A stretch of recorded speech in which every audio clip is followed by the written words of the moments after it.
Jadi kalau saudara mendengar pengkhotbah yang isi khotbahnya tidak berbicara tentang Tuhan Yesus sebagai pusat dalam khotbahnya, menurut saya itu adalah pengkhotbah yang tidak tahu diri.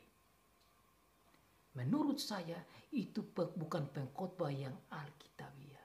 Menurut saya itu bukan pengkhotbah yang alkitabiah dan yang surgawi. Karena pengkhotbah yang alkitabiah yaitu yang cocok dengan apa yang Rasul Petrus buat. Karena memang di sini jelas Rasul Petrus juga sendiri tidak berkhotbah tentang dirinya, tentang istrinya, anak-anaknya.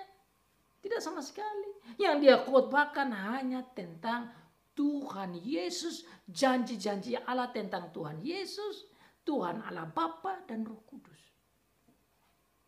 Itu isi khotbah dalam fellowship. Itu isi khotbah yang harus dikhotbahkan dalam kebaktian gereja. Itulah harusnya menjadi isi khotbah yang ada di dalam ibadah-ibadah apapun. Harus berpusat dan berbicara tentang Tuhan Yesus Kristus. Dan itulah menjadi ciri khas orang-orang yang hidupnya berpusat pada Tuhan Yesus Kristus.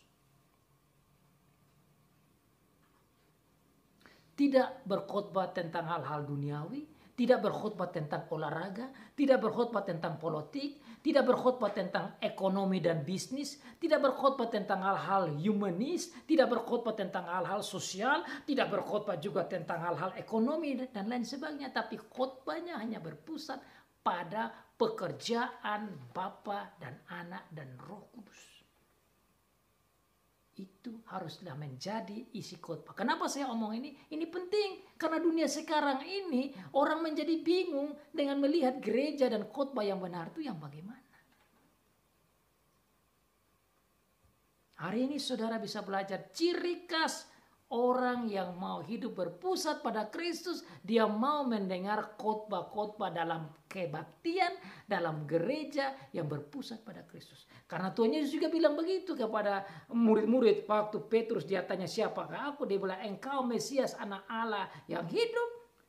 Yesus bilang di atas dasar ini, di atas pengakuanmu yang katakan bahwa Mesias anak Allah yang hidup, itulah gereja bertumbuh. Gereja menjadi gereja yang benar tatkala gereja mengkhotbahkan tentang Tuhan Yesus sebagai Mesias anak Allah yang hidup dan pekerjaannya dan perbuatannya dan semua perbuatan-perbuatan hebat.